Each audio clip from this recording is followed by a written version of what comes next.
Geithner is sitting on the top of that institution. Now, so far, we don't have, as far as I know anyway, we don't have emails that have Geithner's name on it. But these are all his stooges, his underlings, his staff, his appointees, people working for Geithner and taking orders from Geithner did this stuff. And he's using, Webster, we got a break. We'll come back and continue. He's using the mafia defense of, oh, that was my underlings that committed these murders, or that was my underlings that robbed these banks.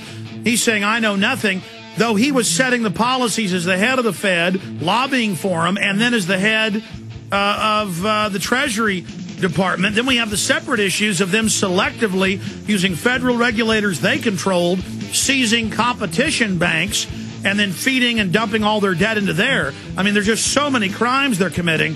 We'll go over more of the crimes and where this is going. All right, going back to Webster Griffin Tarpley, I'm Alex Jones, your host. We're going to continue with the scams they pulled, then how we prosecute them, how we go after these criminals, because they're not going to stop here. They're the ones setting up Northcom. They're the ones running the phony environmental movements, grabbing the property. They openly finance it all. This is the New World Order. This is the globalist. And when we say the Anglo-American establishment, that's what they call themselves. It doesn't mean white people. It means the U.S. British elite power axis, London and Wall Street. I get emails all the time going, why are you talking about Anglos? That's not what it is. It means that geographic, those cities.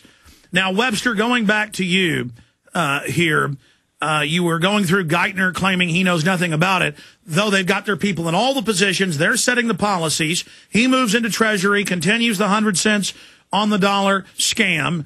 And then separately we have them. You said at the time, and now it's been confirmed, Goldman Sachs was gunning the whole time for Bear Stearns, Lehman Brothers, and others that they use government power to shut down and eat. That's criminal right there. I mean, it's all crime.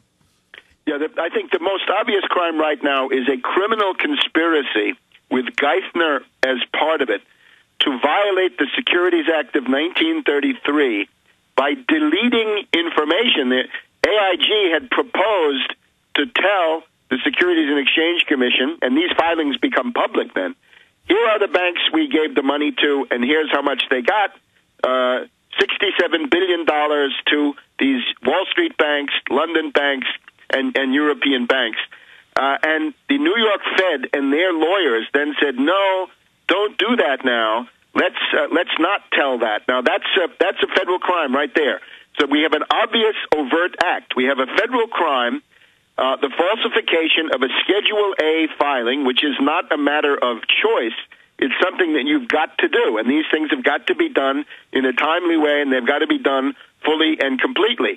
So before we had Geithner as a tax cheat on, really small sums of money, but now we're up to almost $70 billion in payments to bail out a hedge fund, a deregulated hedge fund with derivatives, which used to be illegal but which have now been brought back. So there is the need for a special prosecutor. We need a federal prosecutor right away to go after Geithner.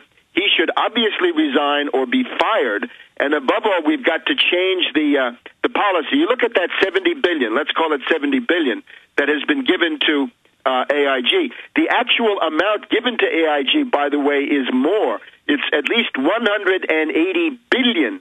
So it's about a third. Yeah, the number I've seen in the news is $220 billion. But going back, Webster, and we'll get into the special prosecutor because that's essential. Everybody needs to listen carefully.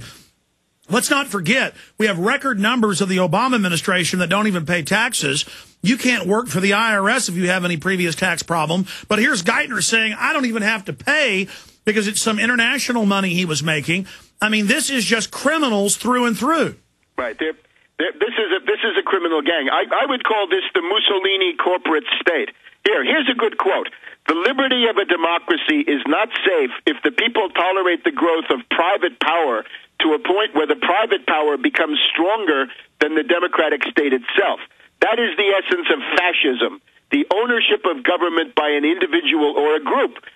Close quote. That's Franklin D. Roosevelt speaking to Congress in 1938. And that's what we have here.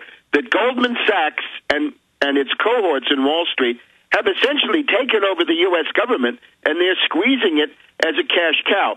Let me hasten to add, it's not just Goldman Sachs. I would always want to remind people of the Morgans, because for 150 years, the heart of Wall Street is Morgan. In other words, J.P. Morgan Chase, the Chase Manhattan J.P. Morgan merger.